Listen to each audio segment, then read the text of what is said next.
Bonjour à toutes et à tous, bienvenue dans Game Changer, le podcast qui vous fait rencontrer les entrepreneurs à impact. Aujourd'hui, nous recevons Floyd Novak, président de l'association Conscience et Impact Écologique et fondateur d'Ecologica, l'école de la transition résiliente. Bonne écoute!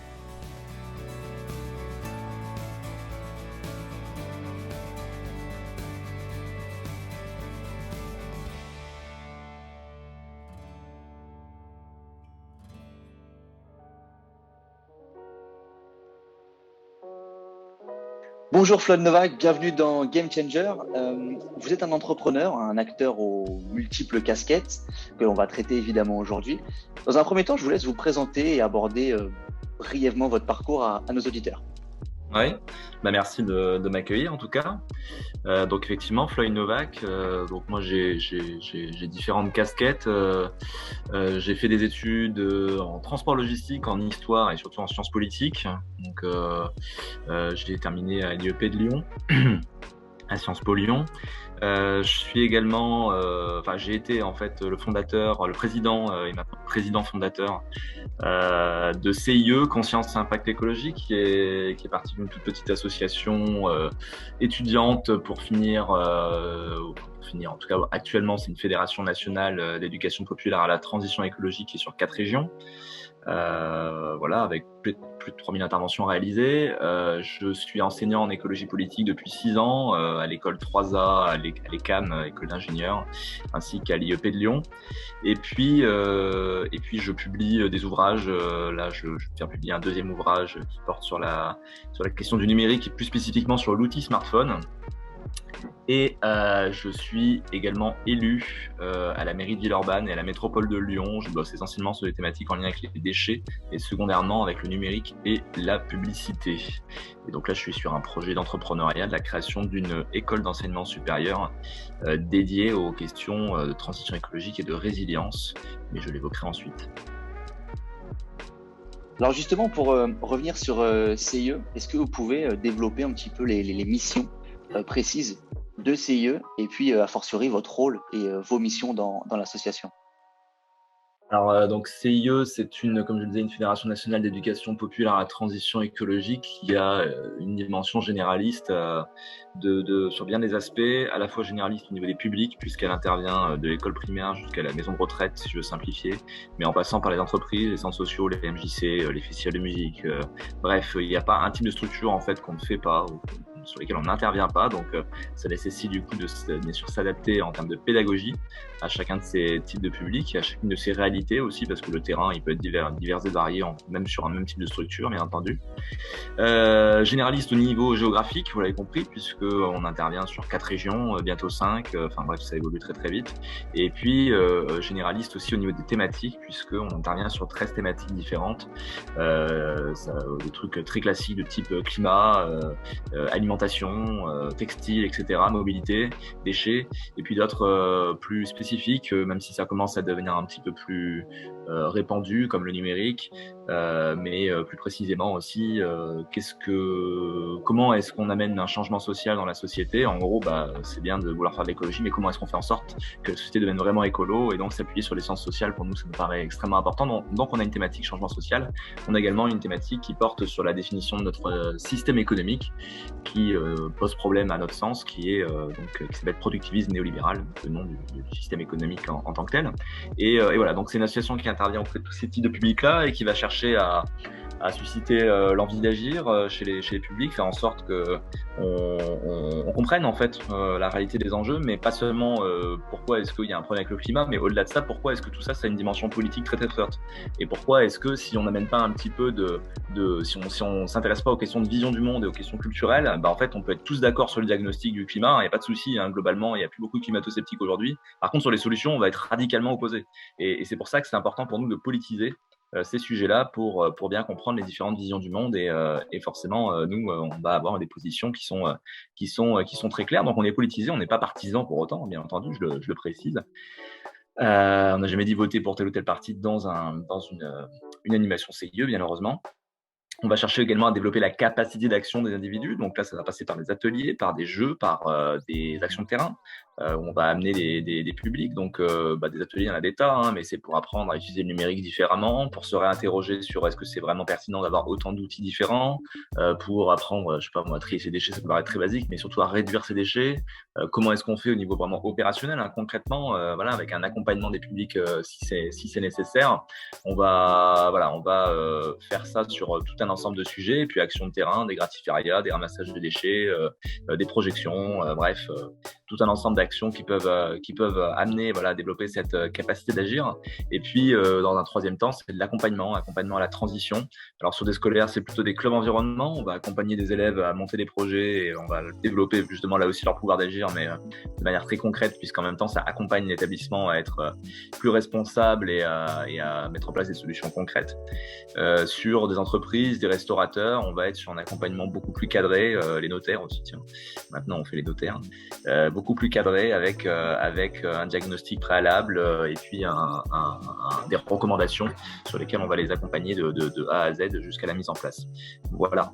Après, concrètement, notre objectif à CIE, c'est pas tant de faire en sorte que tout le monde devienne écolo dès qu'il y a une intervention, tout simplement parce que nous, on a une grosse spécificité, je pense, par rapport à la quasi-totalité des assos qui bossent sur l'éducation, en tout cas à l'environnement / à l'écologie, c'est qu'on va toucher avant tout des publics éloignés. Et pour ça, on va faire des tarifs différenciés, ce qui va nous permettre en fait d'intervenir vraiment sans condition de moyens auprès de tous les types de publics, en fonction des types de structures et de leurs moyens, donc pour être très clair. Et donc notre premier objectif, c'est pas tant de faire en sorte que tout le monde devienne écolo, enfin même si c'est à terme le but quand même. Alors écolo, bien sûr, il faut définir ce que ça veut dire, mais je vais peut-être pas le faire maintenant. Mais par contre, c'est surtout de déconstruire tout un ensemble d'idées reçues qu'on a tous eu en matière d'écologie. Tant qu'on est persuadé qu'il faut manger de la viande à chaque repas, que si le numérique c'est pratique, ça veut dire que c'est forcément bien, ou que je vais forcément plus vite en voiture, dans n'importe quel contexte, forcément on va avoir un petit peu du mal à avancer. Donc il y a un ensemble de choses à déconstruire pour pouvoir permettre ensuite de faciliter l'adoption de solutions, qu'elles soient individuelles, collectives ou sociétales. Vous avez parlé de la notion d'écolo. Et qu'est-ce que ça signifie de fait? Puisque vous pouvez maintenant la définir. Ouais, en fait, je l'ai pas défini tout simplement parce que, je le disais tout à l'heure sur le diagnostic, sur la question climatique, on peut tous être d'accord aujourd'hui globalement. Changement climatique, bon, ça fait pas débat. Sur les solutions, c'est pas le cas. Et en fait, ce que ça veut dire, c'est que ces solutions, c'est comment est-ce qu'on est écolo. Et du coup, en fonction des visions du monde, cette définition de l'écologie et du coup de l'écolo, elle est différente parce que on peut aller sur le cliché de écolo, bobo, tout ce qu'on veut, etc., qui est une partielle réalité. Je suis pas en train de dire que ça n'existe pas. N'empêche que si on se défend d'être écolo, c'est compliqué de mettre en place aussi des solutions écolo. Donc, il faut assumer aussi l'idée d'être écolo. Et je pense que c'est absolument nécessaire qu'on soit écolo aujourd'hui. Mais nous, on va défendre une vision de l'écologie qui est, à notre sens, exigeante. Si on veut justement et si on veut pas perdre en fait le combat de ce mot. C'est-à-dire que si demain être écolo, ça veut dire rouler en voiture autonome, avoir un maximum d'outils numériques, manger de la viande artificielle ou je ne sais quoi, enfin bref, tout un ensemble de choses avec lesquelles on n'est pas trop d'accord et pourtant qui peuvent être défendues comme des solutions écolo, c'est qu'on n'aura pas réussi ce combat sur le mot. Donc pour nous, être écolo, c'est être capable en fait de se réinterroger sur ses besoins et de réinterroger la technique, puisqu'on est vraiment sur ces deux aspects-là et on est vraiment dans une conception où si on continue à vouloir toujours plus et vouloir aller toujours plus loin, en fait on va encore plus vite dans le mur, tout simplement. Vous êtes aussi conseiller municipal donc à Villeurbanne, délégué à la politique des déchets. Dans ce cadre, quels sont vos engagements auprès de la mairie? Quelles sont vos actions? Quelles sont vos missions dans le cadre municipal? Alors, en plus de mon mandat à la mairie, j'ai la chance d'être aussi élu à la métropole. J'ai pas de délégation à la métropole, mais par contre, la compétence déchets, c'est une compétence métropole, donc c'est un peu important. Conseil délégué, c'est pas adjoint, donc c'est une toute petite délégation, ce qui permet, je précise au cas où, parce que souvent on me dit oui, cumul des mandats, machin. Alors, cumul des mandats, c'est un problème quand il y a plusieurs délégations. Là, on parle de petits mandats. C'est deux choses très différentes. En tout cas, ça me permet du coup d'avoir vraiment le pied dans la métropole. Et du coup, à ce titre, je suis vice-président de la régie déchets, en fait. Donc, la métropole, en gros, c'est ce qui gère les déchets, tout ce qui est en lien avec les déchets. Biodéchets, collecte classique des ordures, déchetterie, toutes les politiques en lien avec les déchets sont menées là-bas. Et du coup, concrètement, je vais avoir des actions qui sont purement métropolitaines et d'autres qui sont métropolitaines mais articulées sur Villeurbanne et d'autres qui sont purement villeurbanaises. Donc voilà, il y a un petit peu ces trois strates, ces trois niveaux-là.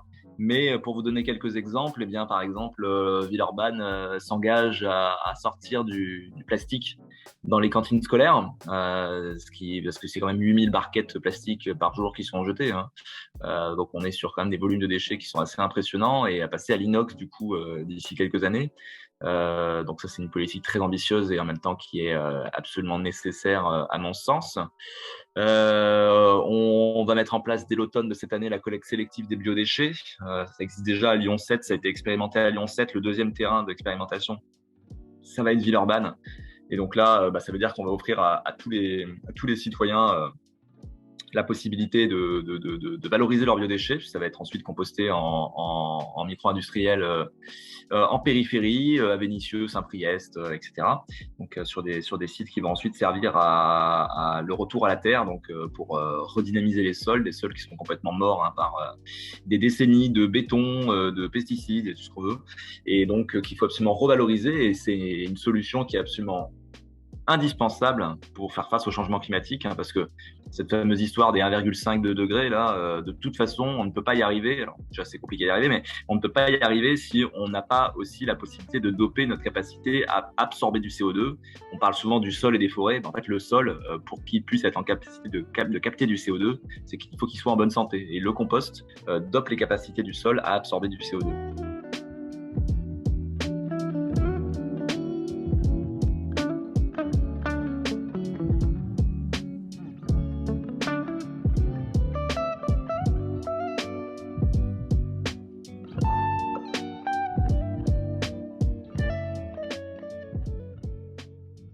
Très bien, et donc tout cet engagement vous a poussé à fonder Ecologica, l'école de la transition résiliente.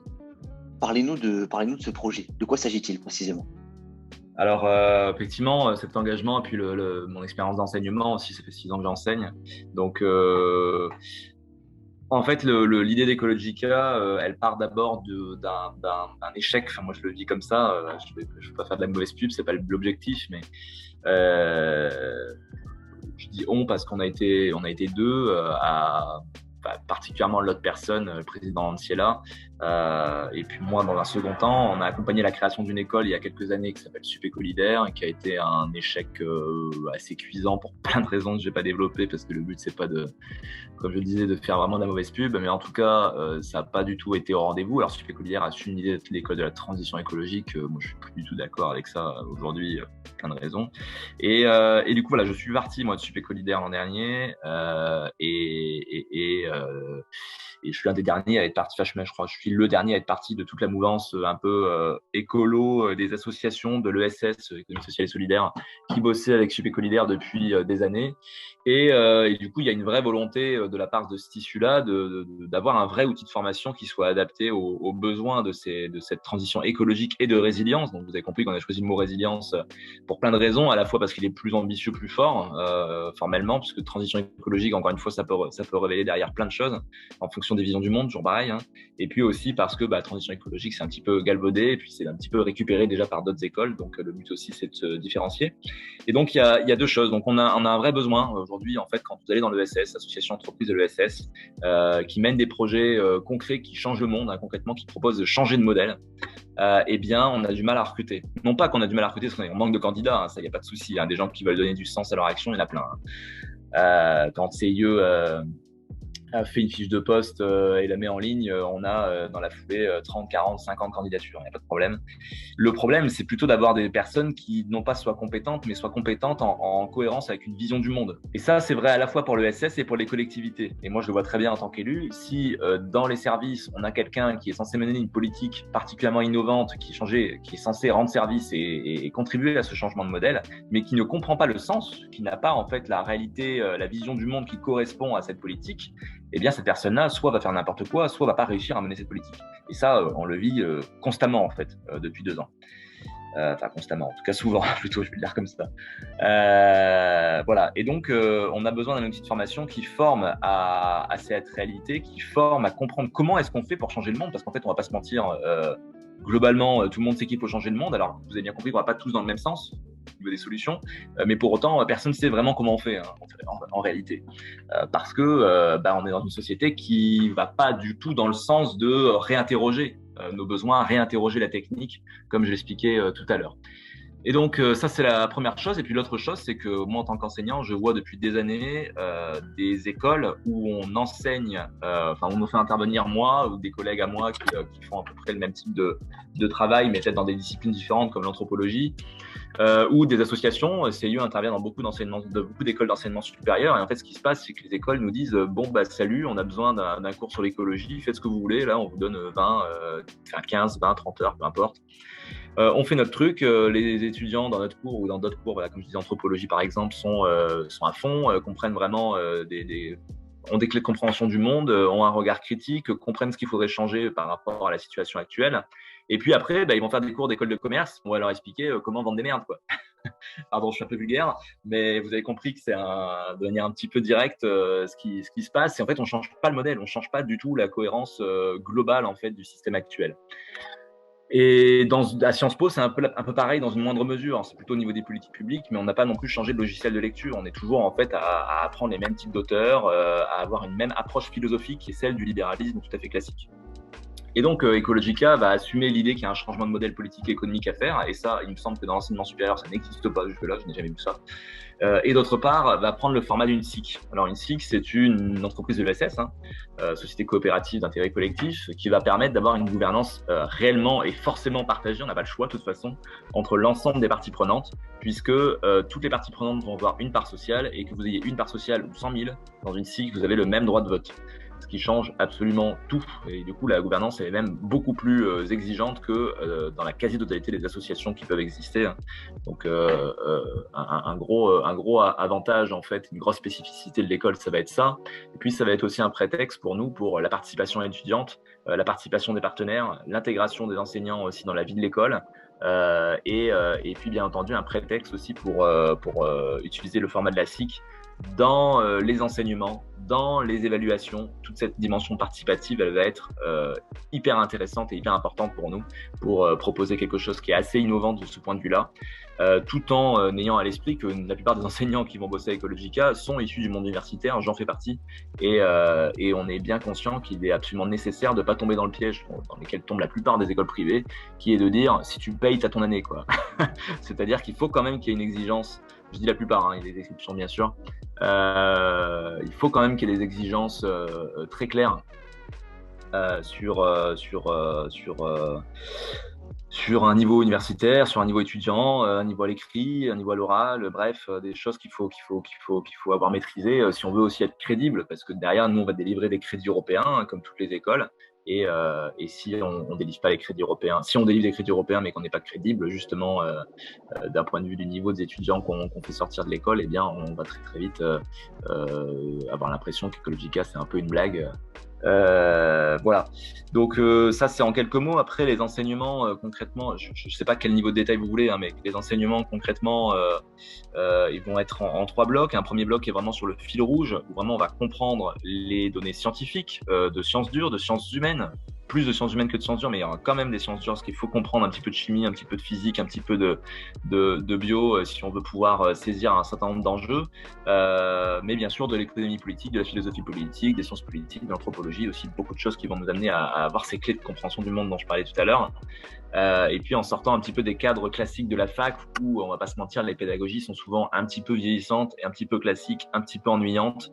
Et ce qui est intéressant, c'est que tous les enseignants qui vont bosser à Ecologica, en tout cas la plupart, ont vécu ça et savent ce que c'est et savent comment faire autrement.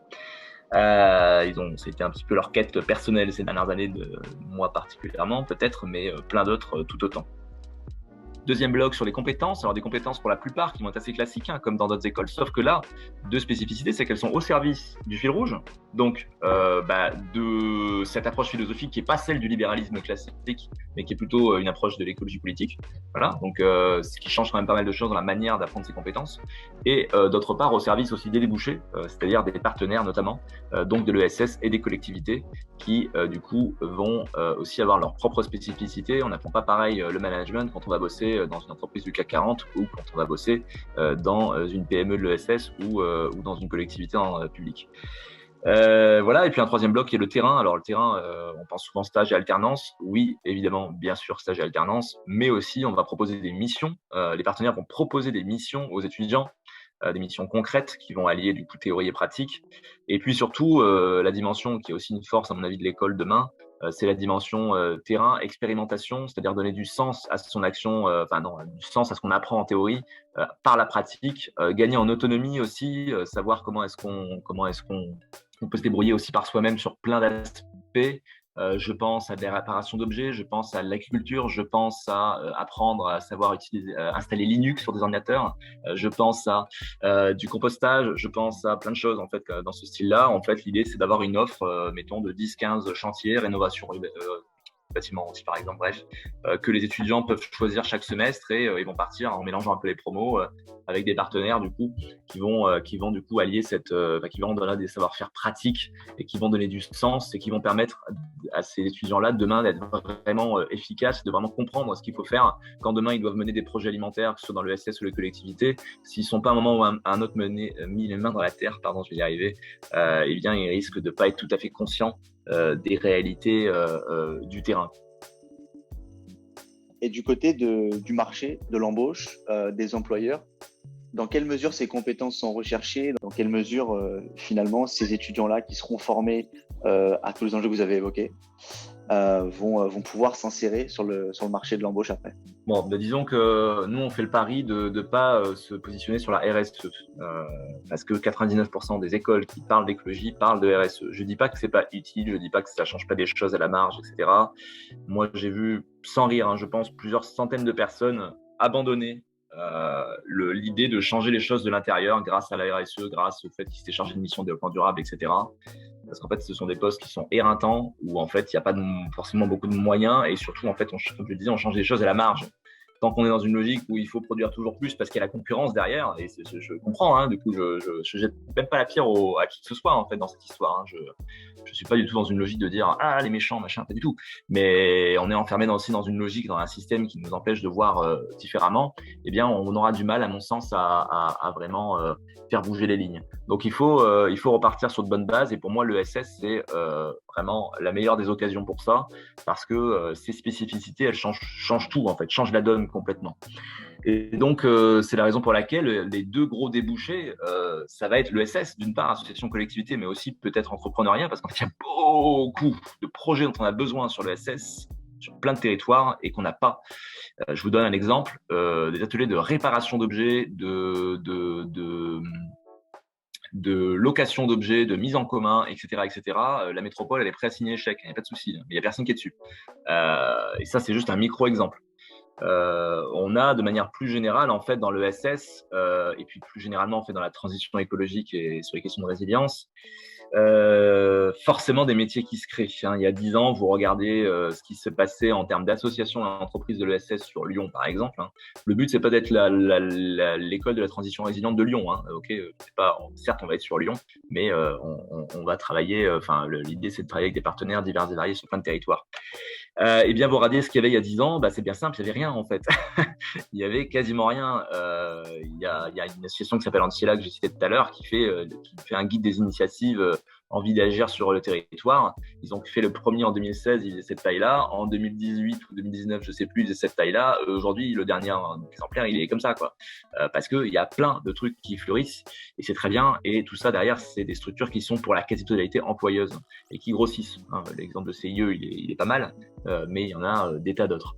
La réalité aussi, c'est qu'on s'appuie sur des études au niveau très global. En fait, on s'appuie sur des études de l'ADEME, de The Chief Project, qui montrent en fait tout ce qui est emploi dans la transition écologique qui se crée ou qui se verdise. Dans l'ESS, qui a une place de choix aussi là-dessus. Et puis sur le territoire, il y a l'Institut de Transition, que vous connaissez peut-être, qui est un institut plutôt sur la reconversion professionnelle, qui va en fait récupérer tous ces gens-là qui ont essayé de changer les choses de l'intérieur notamment, qui n'ont pas réussi ou qui ont abandonné, ou qui ont réussi à la marge, comme je le disais, qui vont aller chercher à faire de la reconversion pro dans la transition, dans cet institut. Et ils viennent de publier, là, il y a une semaine peut-être, une étude sur le territoire de tout ce qui bouge, en fait, et toutes les opportunités en matière de transition, en matière d'emploi, pardon, justement sur les questions de transition. Et donc, c'est pas ce qui manque. Mais pour être sûr, en fait, de pas simplement être dans le discours et d'être vraiment dans l'opérationnel, avec Ecologica, le fait d'avoir une SIC, le fait d'avoir des partenaires qui ont des parts sociales, qui sont dans la gouvernance, qui sont invités non seulement, certes, à l'Assemblée Générale, mais en fait à tout un tas d'événements, parce que le but, c'est que la vie de campus, elle dure en fait un petit peu en permanence, certains week-ends, les soirées, qu'il y ait un conseil pédagogique, qu'il y ait des événements festifs et conviviaux en début d'année, en fin d'année, un colloque qui va chercher à réfléchir sur des questions de société en lien avec l'écologie politique. Il y en a plein. Il y a un projet de société à inventer, enfin pas à inventer, mais à développer plutôt. Bref, tout ça fait que il va y avoir, puis sans parler des missions et des chantiers dont que j'évoquais tout à l'heure, des stages d'alternance, il va y avoir du coup des partenaires qui vont être extrêmement impliqués, qu'on a la chance de très très bien connaître pour un certain nombre, ou alors eux-mêmes, nos partenaires, ont la chance de connaître encore d'autres partenaires que nous aussi on rencontre ensuite et qu'on fait devenir partenaires d'Ecologica. Et derrière, eh bien, l'objectif, c'est dès l'ouverture de l'école d'avoir une centaine de partenaires. Si après il y en a 150, 200, 400, 500, là forcément derrière c'est des opportunités en termes d'emploi pour les étudiants qui sont absolument évidentes, puisque la plupart de ces structures chaque année emploient en fait des gens régulièrement. Très bien, donc notre podcast touche à sa fin. Pour finir, un petit conseil, un petit mot de la fin à nos auditeurs en tant qu'acteur, en tant qu'entrepreneur et avec le bagage et l'expérience que vous avez, quel conseil vous pourriez donner à plein de gens, plein de jeunes aussi, qui veulent agir mais qui ne savent pas forcément comment faire? Je pense qu'il faut d'abord prendre le temps de prendre le temps. C'est peut-être amusant comme formule ou surprenant, mais en fait, avant de monter un projet, dans la transition ou ailleurs d'ailleurs, soyez sûr de ce que vous voulez faire, soyez sûr que ça va vous plaire et soyez sûr que vous connaissez les sujets pour pouvoir affiner justement les détails de ce projet. Si vous commencez à monter un projet finalement dans lequel vous croyez pas complètement, vous n'êtes pas complètement motivé, ou vous n'êtes pas en capacité de rassembler autour de vous, de donner du temps et d'inspirer, parce que la question de l'inspiration, elle est extrêmement importante, être capacité d'inspirer en fait des gens autour de vous, parce que vous n'allez pas tout faire tout seul, hein, c'est sûr et certain. Eh bien, ça ne fonctionnera pas. Et donc, pour pouvoir réussir à faire tout ça, il faut prendre le temps de prendre le temps, et du coup bien affiner les détails de son projet et affiner ce qu'on a vraiment envie de faire, ce qu'on est capable de faire. Peut-être que c'est plus urgent, j'en sais rien moi, de diminuer massivement la consommation de viande et du coup de monter un projet en lien avec ça, que ce soit sur des questions techniques ou des questions culturelles, peu importe, hein. Mais peut-être que c'est pas ça qui vous parle à vous. Et si ce qui vous parle, c'est plutôt un sujet qui peut paraître moins important en matière d'impact, en matière d'émissions de gaz à effet de serre par exemple, mais qui pour autant, vous êtes plus compétent et vous avez plus d'affinité avec ce projet-là, et ben faites ce projet-là. De toute manière, vous inquiétez pas, il y aura aussi des gens pour monter des projets en lien avec la question de l'alimentation, et c'est déjà le cas d'ailleurs aujourd'hui.